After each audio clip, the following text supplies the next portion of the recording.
For the repair of the Korval E&P-01 controller, the following procedures were necessary: replacement of various electronic components and general cleanup of the unit.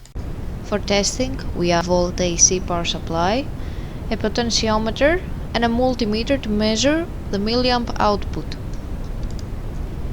As we near the set point by manipulating the input signal with a potentiometer, the milliamp output can be seen on the multimeter screen, and it's 4 milliamps. As we get further away from the set point, the milliamp output is 20 milliamp.